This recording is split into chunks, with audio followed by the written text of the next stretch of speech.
Okay, so the Avengers Doomsday trailer has just leaked, and though it's a cinema exclusive, I have seen it and want to talk about everything it revealed. I don't want to do any long intro, I just want to get straight into that teaser. I'm nice like that. We've sat through Comic-Cons, we've sat through 5 hours of chairs, and now the trailer is finally here. Doomsday is one of those films, though, I've been eagerly waiting for, and it's kind of been on a crazy journey over the last half decade. Now, I don't care what anyone tells you, mate. I don't care how many videos are made where people are like, Dr. Doom was the plan all along. If we go back to Iron Man, we can see this was a plan. Bullshit. That isn't the case at all. Unless you think the plan was to announce, like, Avengers Kang Dynasty and then have Jonathan Majors go through a court case and then get fired. Which, yeah, if that was the plan... Not a great plan. As we all kind of know, the film was retooled and Marvel ditched the time-travelling tyrant Kang the Conqueror and swapped him out for Doctor Doom. That's what we're getting in this movie, and they've shot 2 films back-to-back, with this then culminating in Secret Wars. It's the same strategy that they used on Infinity War and Endgame, and thus Doomsday will likely end on a cliffhanger. They've also brought back Robert Downey Jr. and have got the Russos in the director's chair. Now, whatever you think of the casting, you have to admit that PR move sent the film's hype into the stratosphere. His announcement in 2024 was massive, and yeah, fans like me were instantly excited. Now, though they've not had a massive amount of time to set up the villain, they have laid the groundwork in some of the other films. This is mainly Fantastic Four, which ended with a tease towards Doom. In case you missed it, the film revolved around Galactus coming to destroy Earth and the birth of Franklin Richards. Franklin was born, and then the Fantastic Four defeated the Eater of Worlds. The film then ended with a flash forward, fittingly to 4 years, which is when we joined Sue and Franklin. Sue took a step out of the nursery and returned to find her son with Dr. Doom. Doom's mask was off, and Franklin was touching his face, which kind of leads into this film. Beyond that, we know that the Fantastic Four rocket was seen entering the 616 at the end of Thunderbolts, but they didn't really explain that in Fantastic Four. That should be you fully caught up though, and that then takes me into the trailer itself. Now, the trailer basically follows the framework that we'll apparently get for the next 2 trailers. If you've been paying attention to the internet rumours, and you'll know it's been leaked, there's going to be 4 teasers playing in front of Avatar Fire and Ash. So buy those tickets and go see a 3.5 hour long movie every single week. The first of these, though, is centered around Steve Rogers. The second and third will be Thor and Doom before we apparently get an actual trailer for the 4th release. The teaser's about a minute long, and it ends by saying Steve Rogers will return in Avengers Doomsday, and according to the rumours, he will be the main lead alongside Doctor Doom. As I'm sure you can guess, due to there being 4 different trailers, every teaser ends with their character's name in the place of Steve Rogers, which basically hypes you up that they're all coming back. So the trailer begins with Steve pulling up on his motorbike to the house that we saw at the end of Avengers Endgame. I did wonder if this was the same motorbike shown in the first Avenger, where we saw him riding through the forest. However, he heads inside and then places his Captain America suit down. This shows that he's Captain America in this universe and therefore is causing a divergent timeline. However, beyond that, we also see that he has a son and he then looks over him. So yes, She-Hulk was right, Steve Rogers fucked! We also end with a doomsday clock ticking before the teaser comes to a close. Now, it's also been reported that the movie is actually a direct sequel to Endgame, so ignore all the 45 projects that have released since then. Why I think this is important though ties back to a leak that we heard a couple of months ago.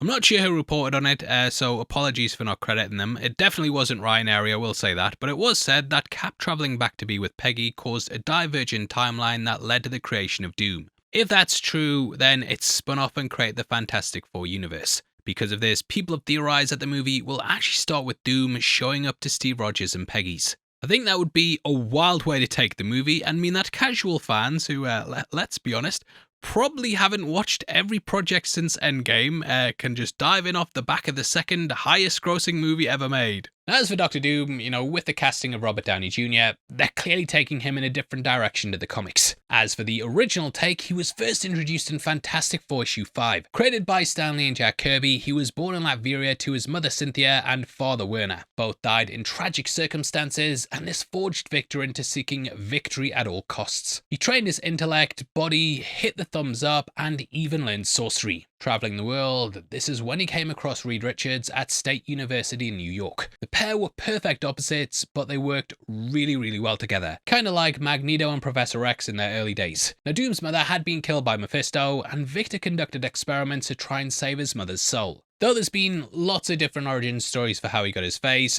most of them now go towards one of the experiments exploding, which then severely scarred him. However, there were some where he forged the mask and then put it on his face, which was boiling hot and scarred him. Genius intellect, that guy, and you can kind of understand why they don't use that origin story anymore. But yeah, these experiments caused a lot of issues at the school, and along with getting a messed up face, he also got expelled. Yay! He then wandered the earth before being found by Tibetan monks who taught him sorcery. They also made his iconic armor as well, which is clearly based off the man in the Iron Mask. This of course also inspired Iron Man, and yeah, lots of connections between the two. He then returned to Latveria and overthrew its dictator, with him then taking charge of the country. Here he made it into a technologically advanced society that he ruled with an iron fist. An Iron Man fist, you could say. Now, though he initially started off as a villain, he has morphed more into an anti-hero as of late. He's fought Thanos, Galactus, and even served as Iron Man in the 2017 infamous Iron Man series. He's also been the Sorcerer Supreme and has had lots of different roles over the last 6 decades. At his heart though, he believes he's humanity's saviour. Doom wishes to control all, but in his mind, it's control for the greater good. So, very complicated character, and the movie's taking this to the next level with its casting of Robert Downey Jr. Now, if you want to support the channel, then why not check out our merch store right below the video. We have lots of different Marvel-inspired designs on there, and lots of different stuff from movies old and new. Even got this Film Bro collection, mate.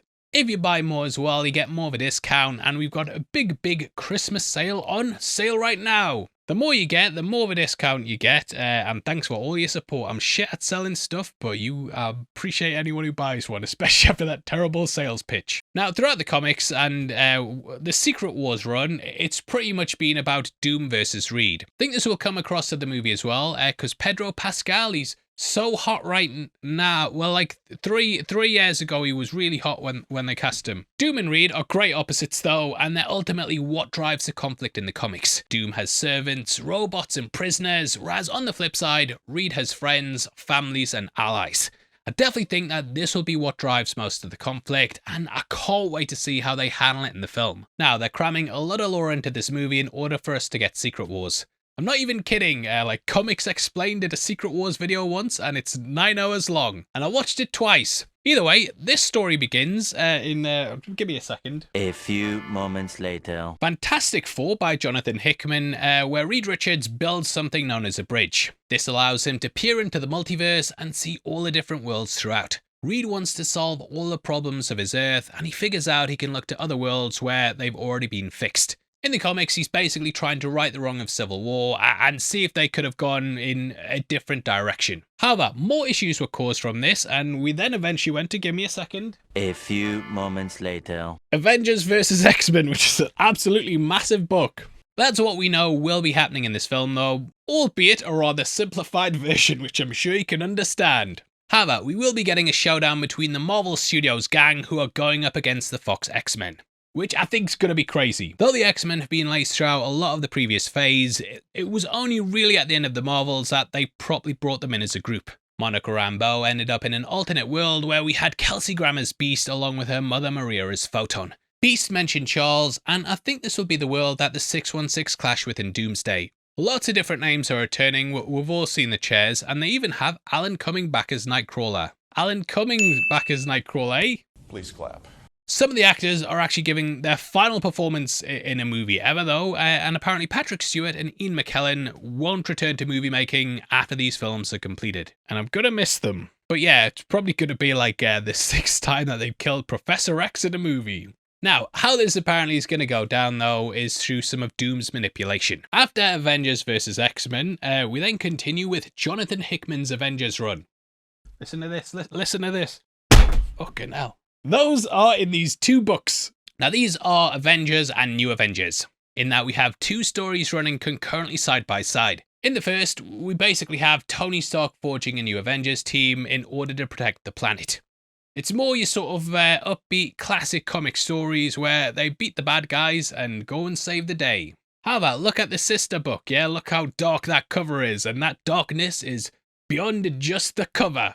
It's a much darker story, and we learn that Tony actually put these people together simply as a way to keep them distracted. He basically got all of the losers together, and this was so he could enact his true plan in the background. Tony had brought together the Illuminati, who are the secret society of heroes that operate in the shadows. Black Panther had discovered incursions, and the group had realised that the multiverse was dying. Thus, they'd been setting out and taking down Earths that had been colliding with theirs. This led to the death of trillions, and entire universes were destroyed to keep the 616 alive. Which, yeah, didn't go down well with everyone. They actually had Captain America in the team at one point at the beginning. And when they were like, oh, we're going to have to destroy loads of worlds, Cap was like, is there not another? I want to do it another way. I don't think that's the right thing to do.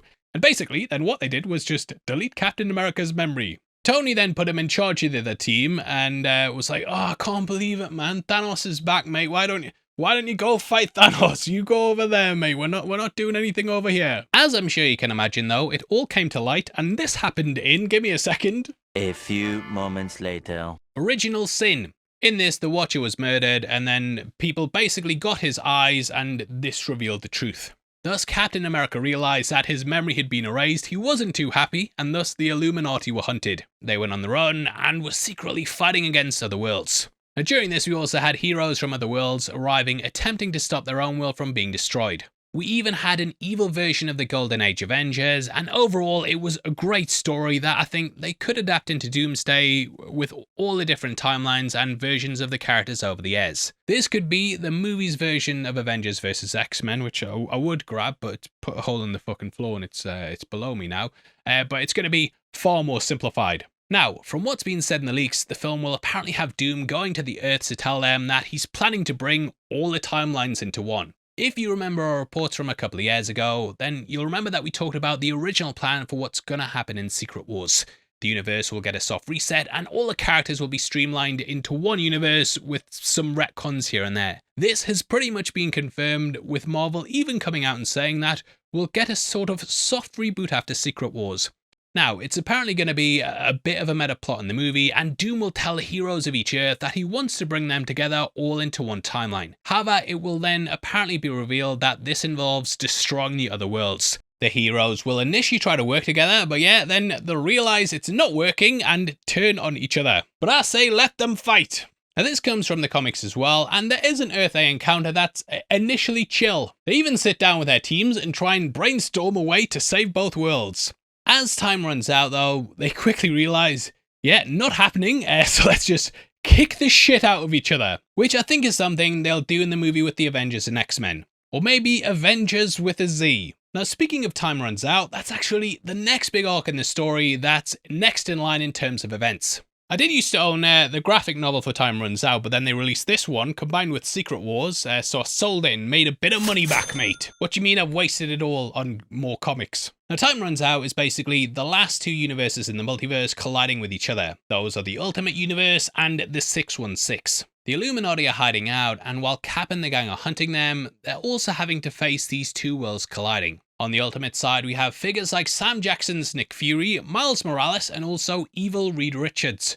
He's known as the Maker and one of my favourite versions of the character, and he's basically an evil version of Reed who uses his vast intelligence to become a supervillain. He doesn't start off that way though, and his transformation through the Ultimate run is absolutely fantastic, and I recommend it. But yeah, he basically heads up the Ultimate side because when you need someone who's going to help you destroy a world, you call a baddie. None of that Captain America shit where it's like, oh, can we not work this out? Fuck off, Cap. I don't think they'll have time to introduce that in the film, but I'd love it if the Maker was played by, like, Miles Teller or something. Instead, though, I think the world that's going to be colliding is the one introduced in the Fantastic Four film. I think Doom will probably play the Maker's role, and he'll be using Franklin as a way to not only carry out his plan, but also boost his own power. Now, when time runs out, it's revealed that Dr. Doom was actually working secretly in the background as well. He learned that the Beyonders were attempting to destroy the multiverse and wanted to stop their plans. In case you don't know, the Beyonders are basically god-level beings who sit beyond us.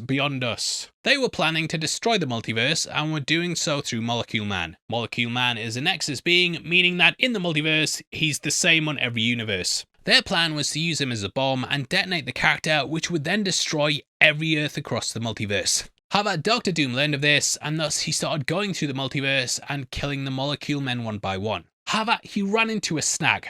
Due to the size of the multiverse, this was a gargantuan task that meant it would be near impossible to complete. So Doom created a religion in which he was a deity known as Rabum Alal. Recruiting figures known as Black Swans, they would traverse the multiverse doing his bidding. In the end, Doom and Doctor Strange came face to face with the Beyonders, and during Time Runs Out, Doctor Doom launched the explosive power of the Molecule Men at them. This destroyed them, and he seized their power as the 616 and Ultimate Universe were colliding. Doom, with these new abilities, then pulled together the surviving fractures from the multiverse, and he formed them into a planet called Battleworld, which was a meld of lots of different worlds.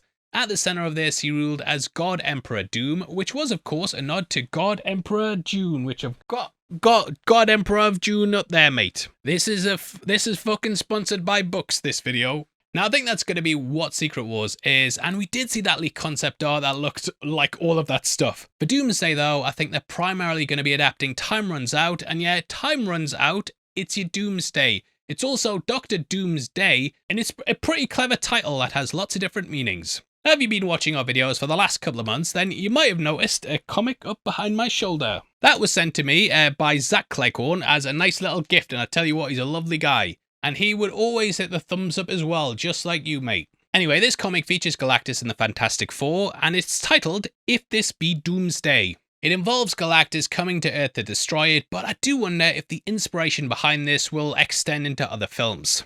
Galactus was sent into a black hole at the end of Fantastic Four, and I do wonder if the character will return. He was a big part in the build-up to Secret Wars, which starts off in these Fantastic Four books. Franklin eventually uses Galactus as his herald, and I do think that the Celestial will return.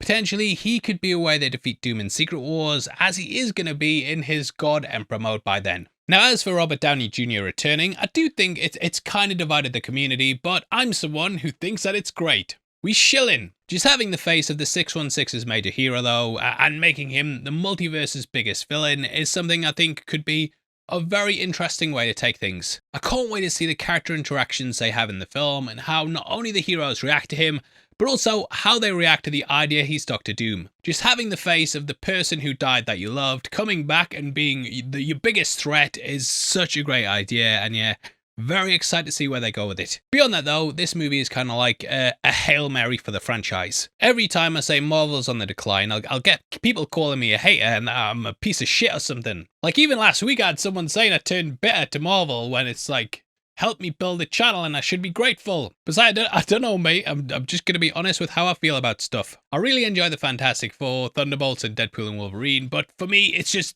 been the Disney Plus shows that have kind of been like, very by the numbers and very, very bland, and I don't really care, to be honest. It's all bullshit! You compare it to stuff like The Penguin though, and yeah, like the gap in quality is insane to me. So I'm more kind of apathetic to Marvel than I used to be by quite a lot. Welcome to the MCU, by the way. You're joining at a bit of a low point. However, seeing what they're doing here does give me faith that they can make two excellent Avengers movies back to back. I know it's all being rushed and they've delayed the movie to account for this, but I'm hoping that it is going to pay off. I do have my worries though, if I'm being honest. In general, I think the X-Men are often vilified and maligned in the Avengers vs. X-Men story, and I do hope that the Fox universe isn't just used as a way to kind of prop up the newer heroes. Because yeah, at one point, like the X-Men movies were my movies. I actually preferred that over the MCU for a long time, and that first film, that's a movie that I vividly remember going to see with my mum, and like, yeah, it's just a massive moment for me. X2, The Wolverine, Days of Future Past, and so on, they were all like massive, massive films for me, and I just hope that those characters get the respect they deserve. Because yeah, I imagine this is the last time we'll see most of these incarnations. To be fair to Marvel though, like on the whole, I think that most of the time they treat the characters right. Ignore what they did with Black Bolt and Reed Richards when it was John Krasinski. But yeah, No Way Home was suspected as being like